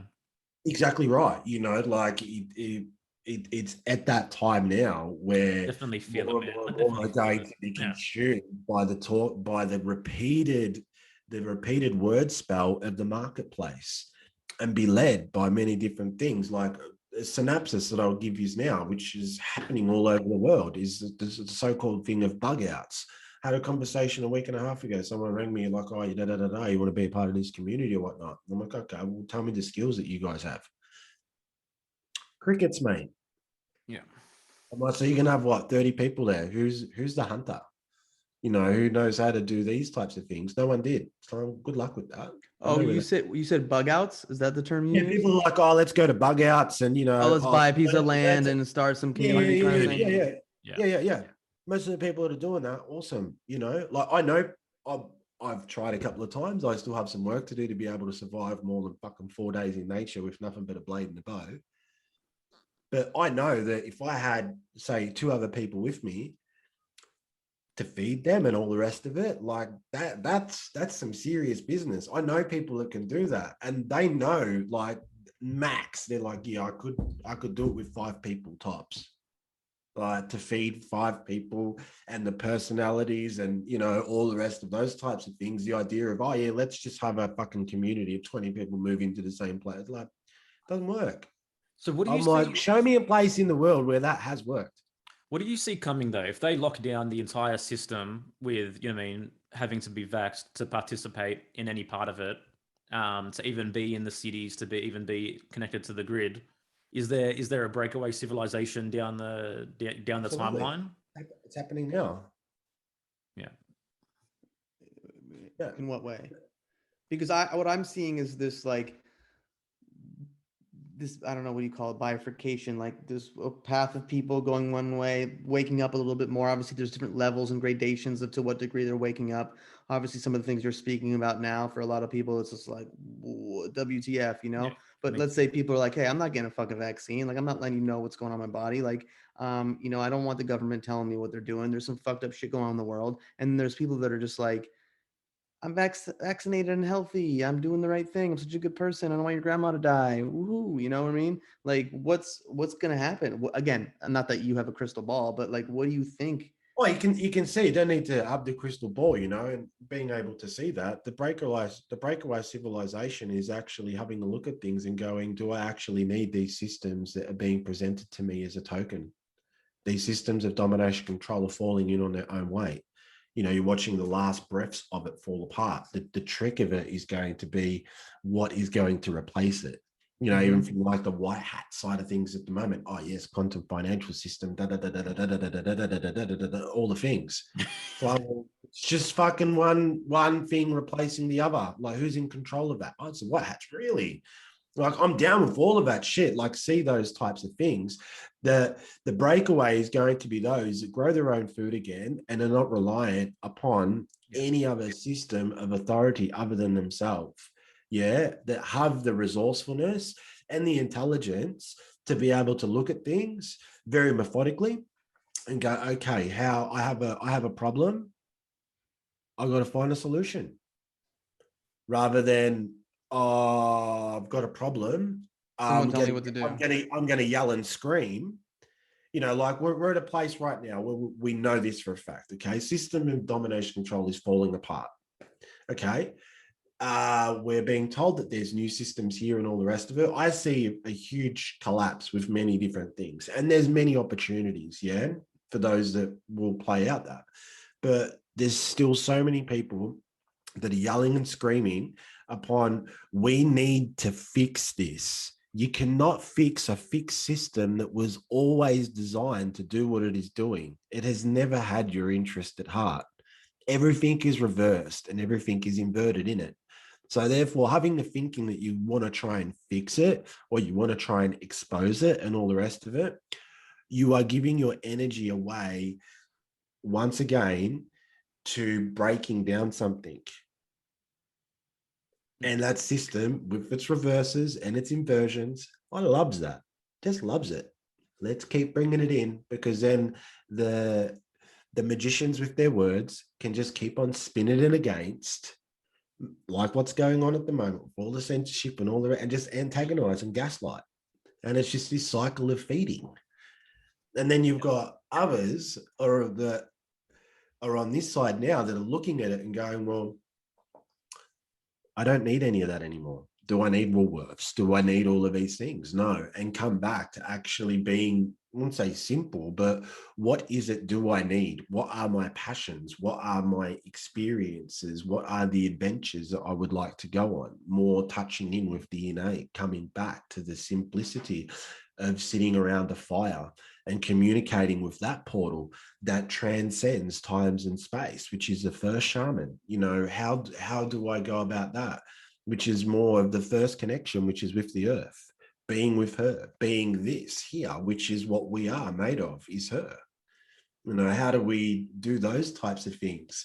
And, you know, we spoke about it at length before. Like, I'm more interested in sitting around a fire and having those mythic conversations and contemplations around those different things, and sharing a cup of tea and a smile and a nod, and those places of the presence where we have bleed throughs of times gone past, and be able to sing and dance to remember rather than dancing to forget.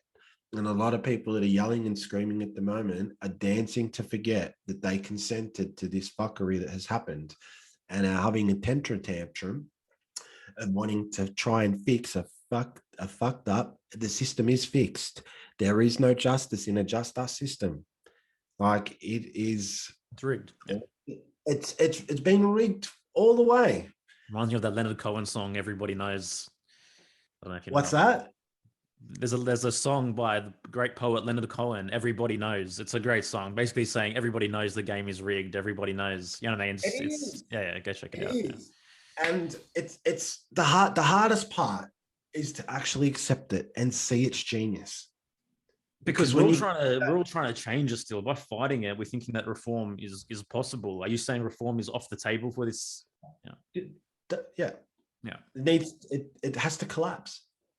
Yeah. So pretty much don't spend your time posting about all the fucked up shit going on, and just go get your fingers dirty in the mud and dance and spend time in nature and that kind of thing. Well, don't you feel drained by posting about it, or like, you know, just constantly? Does it? No, I mean, I'm asking that because this is a really great conversation, because you know, after going up to Music and Sky for the festival and being off the grid and being with kindred spirits and kind of community and love, etc., and you know, people speaking about different things and coming back, it's like, do I want to fucking post this shit anymore? You know, and then I came back. Interestingly, I came back to being completely shadow banned, like engagement down 80%, and it's like, what the fuck? Why do I?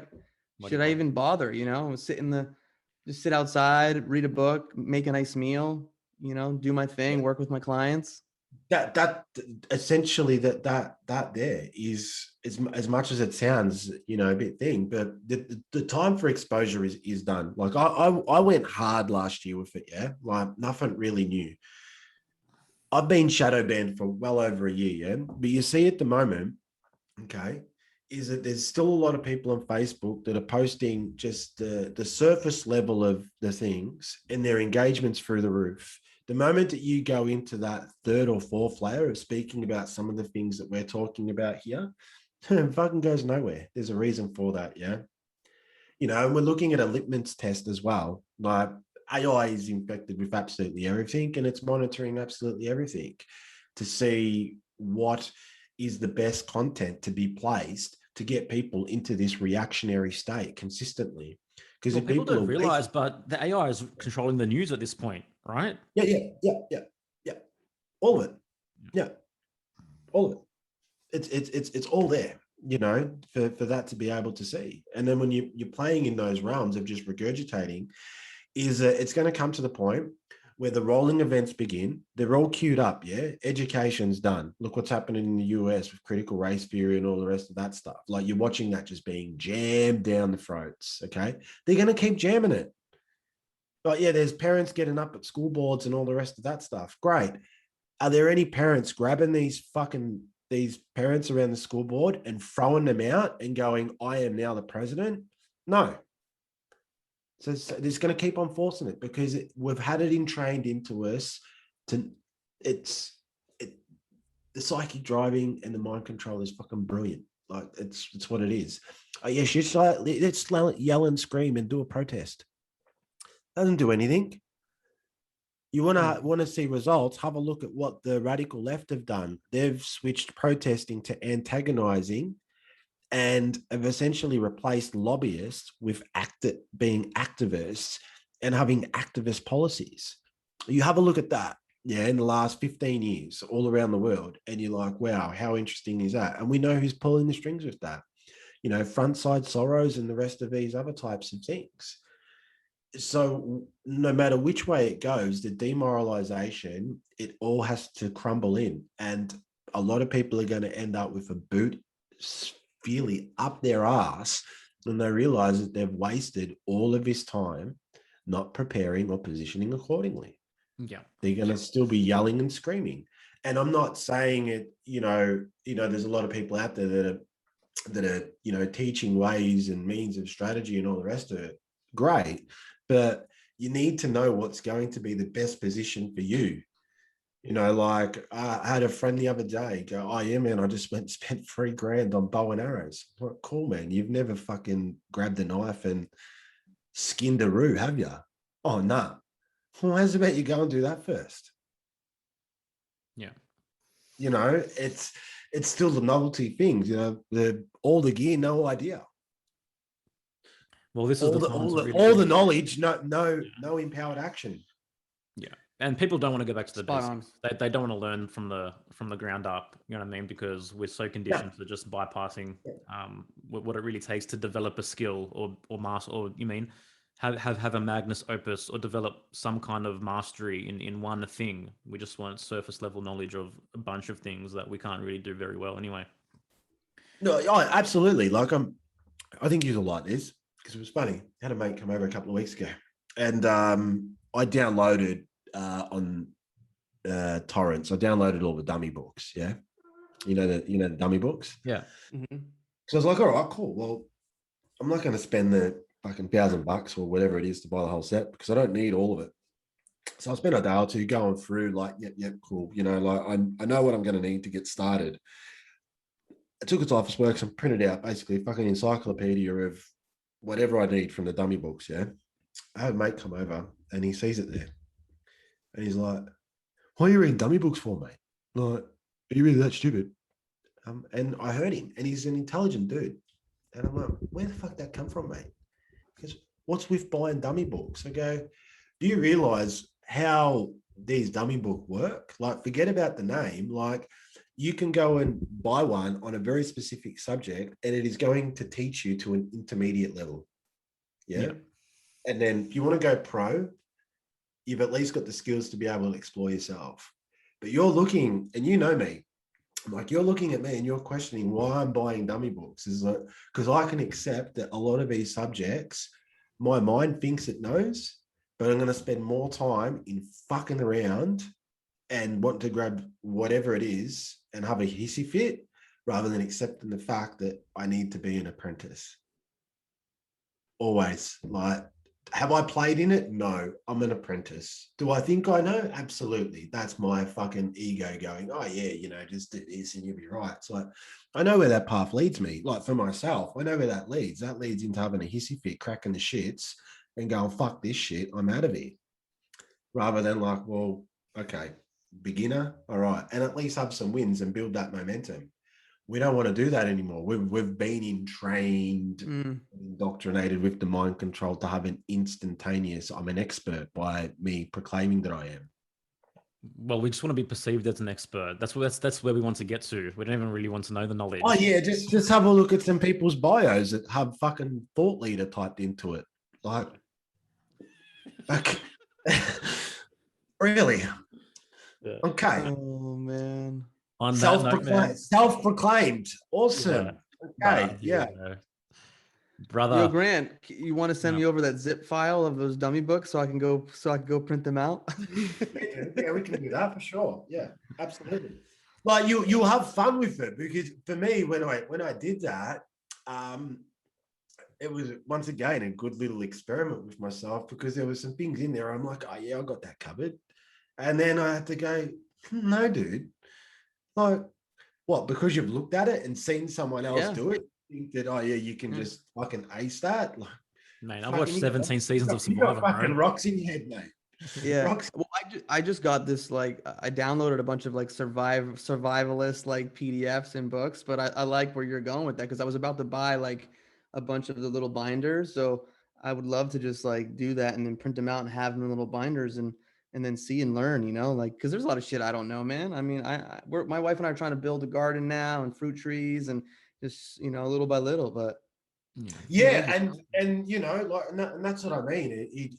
To be able to humble yourself into that, and you just get, for me, what it does is it brings back that childlike curiosity. Where you don't need to be an adult, you don't need to have everything figured out just because you think, oh yeah, it's like, well, just beginner level, get to intermediate level, and I know what I'm like. Yeah, like once I know the functions of things, like cool, I'll be able to put my own spin on it and be able to play and get inventive and be the alchemist of it. But unless you've got good foundations, you're not fucking going anywhere. Like, what is it? I think it was Bruce Lee's old saying, yeah, like I'd much prefer to fight a man that has practiced 1,000 kicks once than a man that has practiced one kick 1,000 times. Yeah, like, and I had to put that on my resume of reflection, is that I've in the past been really good at being able to look at something, comprehend it, understand the strategy, and be able to either educate it or play that out, particularly with work and all the rest of it. Theoretically, yeah, awesome. Mentally, I got that genius.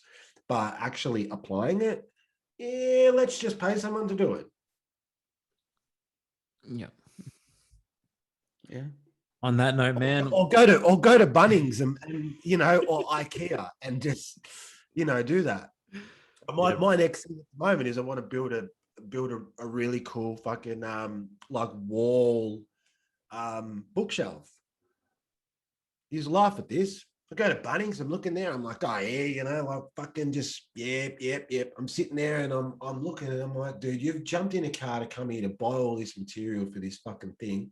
You don't even know the measure. Like, there was a whole bunch of shit that I just didn't even consider, because how hard is it? Just a level and put some nails in and, all the rest of that. And then I open up me dummy book in relation to that and I have a look at it and I'm like, yeah, we won't be buying wood right now. Because of the cost of wood? No, just the application of like how, like if I had built it, it would have looked like something that Homer Simpson built, Like, yeah, exactly. Yeah. No, I agree with you. We actually just had a bookshelf built in our home, and what went into doing it, like I didn't have the skills. I couldn't do it, and it took time. It took a lot of measurements from professionals. So I can only imagine how that would have went. And it filled its entire wall with an angle wall too, like angle ceiling. So that would have looked beautiful, dude. Yeah, it would be beautiful, and that's what I mean. Like, I'm looking at that stuff now. I'm going, yeah, I would like to get myself into some of those types of projects. But once again, like my fucking brain goes, oh yeah, mate, like you got this covered, mate. It's like, no, you fucking don't. You don't. Yeah.